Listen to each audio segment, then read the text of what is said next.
नमस्कार, आप सभी का स्वागत है। आप देख रहे हैं न्यूज 24 और मैं हूं आपके साथ अंजलि आनंद। बुलेटिन की शुरुआत कर लेते हैं इस वक्त के अहम खबर के साथ। मध्य प्रदेश में आज मंत्रिमंडल का विस्तार होगा। 28 विधायक मंत्री पद की शपथ ले सकते हैं। 18 एमएलए बनाए जा सकते हैं कैबिनेट मंत्री, 4 विधायक बनाए जा सकते हैं राज्य मंत्री, जबकि 6 स्वतंत्र प्रभार मंत्री भी बनाए जा सकते हैं। राज्यपाल से मिले सीएम मोहन यादव और आज करीब 3:30 बजे आपको बता दें कि शपथ ग्रहण होगा।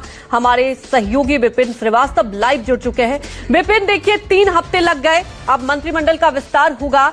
बेहद ही खास ये मंत्रिमंडल का विस्तार होना, मंथन हुआ, गहन चिंतन हुआ। जानना ये चाहेंगे कौन कौन से नाम सामने आ रहे हैं। जी विपिन। देखिए, बिल्कुल लगभग नाम तय हो चुके हैं, जिनकी सूची भी पहुंच चुकी है राज्यपाल के पास। देखिए, बिल्कुल राज्यपाल के पास सूची भी पहुंच चुकी है उन नामों की, और अब तक की जानकारी ये मिल रही है कि राजभवन में 28 कुर्सियां लगाई जा रही हैं, जहां पर 28 मंत्रियों को मंत्री के तौर पर शपथ दिलाई जाएगी। 28 विधायक हैं, जिनमें प्रहलाद पटेल, कैलाश विजयवर्गीय, इसके अलावा ये दोनों ही बड़े नाम हैं। इसके अलावा राकेश सिंह, जो कि सांसद थे और अब विधायक हैं, उनको भी ये फोन पहुंच चुका है। यहाँ पर न्योता दिया गया है कि वो मंत्री पद की शपथ लेंगे। इसके अलावा जो रीति पाठक हैं, वो भी सांसद रह चुकी हैं और इस बार विधायक का चुनाव लड़ा था, उनका भी नाम है। इस पूरे मंत्रिमंडल में अगर बात की जाए तो ये संभावना जताई जा रही है कि महिलाओं का एक कोटा निर्धारित किया गया है, महिलाओं को प्राथमिकता इसमें दी जाएगी। खासतौर पर अगर बात की जाए तो नए चेहरों में भोपाल से जो विधायक हैं गोविंदपुरा से, यहाँ कृष्णा गौर, जो कि पूर्व मुख्यमंत्री बाबूलाल गौर की बहू हैं, उनको भी यहाँ पर संभावना जताई जा रही है कि उनको भी तकरीबन उनका भी नाम तय हो चुका है यहाँ पर। इसके अलावा नए नामों की बात की जाए तो नए चेहरों को भी यहाँ पर तवज्जो दी जाएगी। देखिए, इस मंत्रिमंडल में 8 से 10 नाम नए जो चेहरे उनको शामिल किया जाएगा। पूर्व मंत्रियों को भी शामिल किया है। कैलाश सारंग जो है, उनके बेटे विश्वास सारंग जो है मंत्री भी रह चुके, उनका भी नाम यहाँ पर तय हो चुका है, उनके पास भी फोन पहुंच चुका है। इसके अलावा ज्योतिरादित्य सिंधिया के जो समर्थक हैं, जो कि पिछली सरकार में मंत्री रहे हैं, गोविंद सिंह राजपूत, इसके अलावा तुलसी सिलावट और प्रद्युम्न सिंह तोमर, ये तीनों ही मंत्री रह चुके हैं पिछली सरकार में, और इससे पहले भी जब कांग्रेस की सरकार में थी तब भी मंत्री रहे थे। कि तीनों के तीनों जो है, इनको भी शपथ दिलाई जाएगी, ये जानकारी मिल रही है। इसके अलावा आपको बता दें कि इस पूरे मंत्रिमंडल को अलग तरह से जमाया गया है। 28 जो विधायक शपथ लेंगे, उनमें से 18 को कैबिनेट मंत्री बनाया जाएगा, ये जानकारी है। इसके अलावा 6 को स्वतंत्र प्रभार के तौर पर मंत्री बनाया जाएगा। और मुझे ये लगता है कि जो नए चेहरों को शामिल किया जाएगा, उनको उनमें से 4 ऐसे विधायक हैं जिनको यहाँ पर राज्य मंत्री का भी दर्जा दिया जाएगा। पुराने चेहरों के साथ साथ नए चेहरों को शामिल किया गया है इस मंत्रिमंडल में, और 3 से 3.5 का वक्त है जब राजभवन में इनको शपथ दिलाई जाएगी। तमाम जो बड़े जिनके नाम लगभग तय हैं, वो भोपाल में पहुंच चुके हैं। कैलाश विजयवर्गीय और प्रहलाद पटेल, जिन पर लगातार जिक्र किया जा रहा था, चर्चाएं चल रही थी और उनको इस बार चुनाव में मैदान में उतारा था, वो भी अब भोपाल पहुंचने वाले हैं। लगभग इसका इंतजार लंबे वक्त के साथ जिस तरह से चौंकाने वाली नाम जो सामने रखे थे मुख्यमंत्री के तौर पर मोहन यादव का, उसी तरह की इस सूची में भी हम देख रहे हैं कि जो नाम है, उनमें से कई ऐसे नाम हैं जिनकी बात करें जो नए चेहरे हैं, तो जाहिर सी बात है कि कुछ हद तक ये भी तय हो चुका है कि किनको मंत्री बनाया जाएगा। लेकिन कुछ एक मंत्री जो है पिछली सरकार में मंत्री रहे, तो उनके नाम भी यहाँ पर कटे हुए हैं, जिनके पास अब तक फोन नहीं पहुंचा है। जिनमें अगर बात की जाए तो भूपेंद्र सिंह जो मंत्री रहे, उनके पास अब तक फोन की जानकारी नहीं हुई है।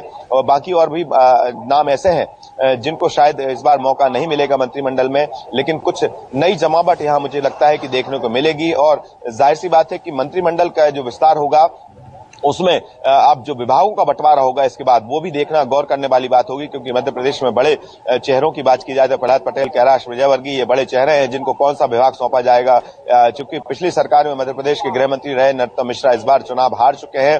जाहिर सी बात है कि गृह मंत्री का एक बड़ा पद है जो किसको मिलेगा। इसके अलावा बड़े बड़े जो विभाग हैं, उनको लेकर भी अब चर्चाएं होंगी इसके बाद। लेकिन फिलहाल की बड़ी खबर यही है कि मध्य प्रदेश में आज का दिन महत्वपूर्ण है, क्योंकि मध्य प्रदेश में 13 तारीख के बाद, अब लंबा वक्त निकल गया, उसके बाद लगातार देखिए इस मंत्रिमंडल को बनाने में कितनी मेहनत करनी पड़ी, इस बात का अंदाजा लगाया जा सकता है कि 3 दौरे मुख्यमंत्री के हो चुके हैं दिल्ली में, और तमाम बड़े नेताओं से मुलाकात हो चुकी है, प्रधानमंत्री के साथ मुलाकात हुई। इसके अलावा जेपी नड्डा और अमित शाह के साथ अलग अलग नेताओं के साथ मुलाकात भी हुई। इन तमाम मुलाकातों में आखिरकार इस पर सहमति बन पाई है कि किसको मंत्री बनाया जाए, क्योंकि बड़ा मुश्किल हो जाता है कि जब सरकार में मुख्यमंत्री का चेहरा बदलता है, 2 डिप्टी सीएम वाला फॉर्मूला लागू होता है, इसके बाद मंत्रियों पर सबकी निगाहें होती कि किनको मंत्री बनाया जाएगा। तो उसको लेकर लगातार चर्चाओं के बाद आखिरकार सहमति बनते ही आज का दिन तय किया गया है कि आज चूंकि अटल बिहारी वाजपेयी का महत्वपूर्ण दिन है, उनका जयंती का दिन है और इसलिए आज का दिन चुना गया है। और इसलिए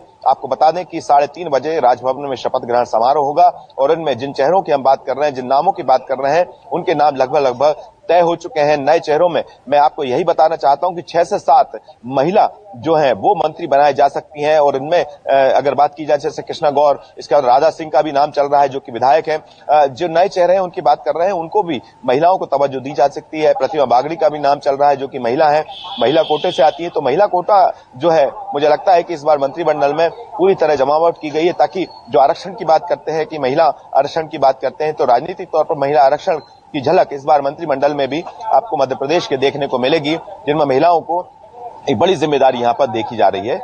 यही वजह है कि आज अब कुछ और वक्त बचा हुआ है जहां पर जिन लोगों के पास फोन नहीं पहुंचे, जिन विधायकों के पास नहीं पहुंचे हैं फोन, तो उन तक भी पहुंचने का सिलसिला अभी तेजी से चल रहा है। लेकिन नाम लगभग तय हो चुके हैं कि बड़े चेहरों के साथ साथ नए चेहरों को भी यहां पर तवज्जो दी जाएगी और पुराने चेहरे जो कहीं ना कहीं जिनका परफॉर्मेंस ठीक नहीं रहा है, उनको यहाँ पर जो पूर्व मंत्री है उनको यहाँ पर उनकी जगह किसी और को रिप्लेस किया जाएगा। तो कुल मिलाकर मध्य प्रदेश के लिए एक बड़ी खबर है कि अब इन मंत्रिमंडल का आज आखिरकार लंबे वक्त बाद अब विस्तार हो रहा है और मंत्रिमंडल की शपथ लेने के बाद अब मंत्रियों के विभागों का भी बंटवारा धीरे से देखने को मिलेगा और 1-2 दिन में उस बात पर भी यहाँ पर सहमति बन पाएगी कि किसको मंत्री बनाने के बाद किसको कौन सा विभाग यहाँ पर सौंपा जाए। जी बिल्कुल विपिन, देखिए आज मंत्री पद की शपथ होगी, विभाग भी तय हो जाएगा। विपिन, जैसा कि आप भी जिक्र कर रहे थे, गहन मंथन हुआ, आपने देखा मुलाकातों का दौर चला, कल भी दिल्ली पहुंचे थे, आला कमान की हरी झंडी के बाद यह तय हुआ। बड़ा सवाल यह है कि अगर हम मध्य प्रदेश की बात करें, शिवराज चला है लंबे वक्त तक, अब एक बदलाव, क्योंकि नाम जब आया था मुख्यमंत्री का सब चौंक गए। विपिन, आप लगातार कवरेज भी कर रहे थे, कहीं से मोहन यादव का नाम नहीं था। तो एक कह सकते नई रणनीति के तहत, दूसरी बात पुराने चेहरे और नए चेहरों को एक समीकरण साधने की जरूर कोशिश की जा रही है इस मंत्रिमंडल के विस्तार से।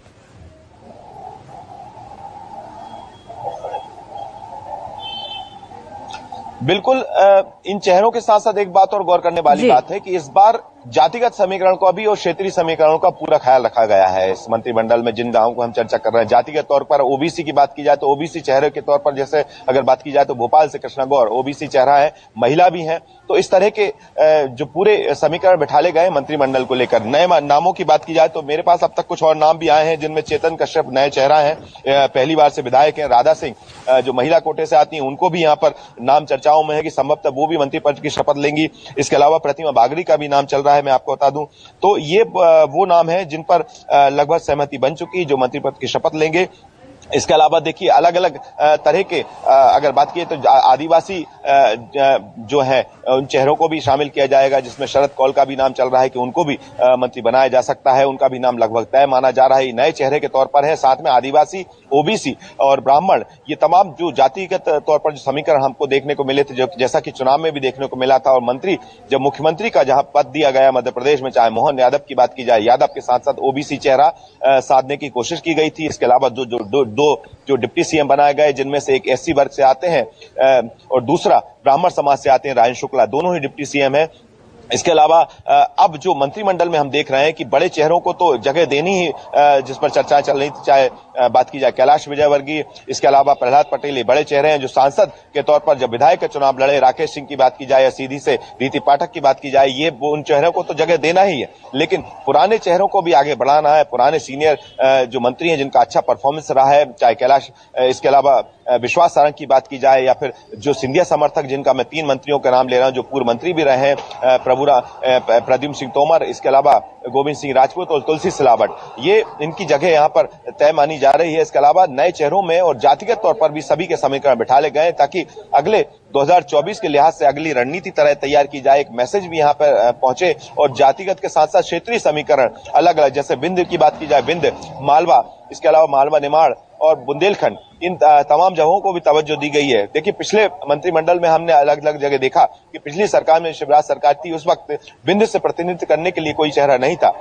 यही वजह कि चुनाव के ठीक 2 महीने पहले रायन शुक्ला को मंत्री बनाया गया था। साथ में बुंदेलखंड से भी इस तरह के चेहरे जो शामिल किए गए थे, जो ठीक चुनाव के 2 महीने पहले तय किए गए थे कि आखिरकार उस क्षेत्र को तवज्जो दी जाए। उसका असर भी देखने को मिला कि जब 2 महीने पहले उनको बनाया गया, रायन शुक्ला जो कि अब डिप्टी सीएम बन गए हैं, उनको भी यहाँ पर मौका दिया गया। तो इस बार भी यही समीकरण बिठा ले गए हैं कि अलग अलग क्षेत्रों की रीजन की बात की जाए तो मालवा, निमाड़, बुंदेलखंड के अलावा बिंद, इन चेहरों को भी तवज्जो दी जा रही है इस मंत्रिमंडल में, जो कि जानकारी मिल रही है। तो पूरा मंत्रिमंडल जो कि लंबा वक्त अगर लगता है तो देखिए लंबे वक्त में ये तमाम चर्चाएं होती हैं तमाम बड़े नेताओं, और इस बार जो मंत्रिमंडल बना है तो इस बार पूरी की पूरी मंत्रिमंडल की जो लिस्ट अब फाइनल हुई है वो कहीं ना कहीं केंद्र से हुई है। चाहे बात की जाए प्रधानमंत्री नरेंद्र मोदी से मुलाकात की, या फिर जेपी नड्डा या अमित शाह, या फिर उन बड़े चेहरों की जो कि मध्य प्रदेश की राजनीति में दखल करते हैं, उनसे चर्चाओं के बाद भी, एक लंबी प्लानिंग के बाद, 3-3 बैठकों के बाद भी ये तय हुआ है कि आखिरकार हम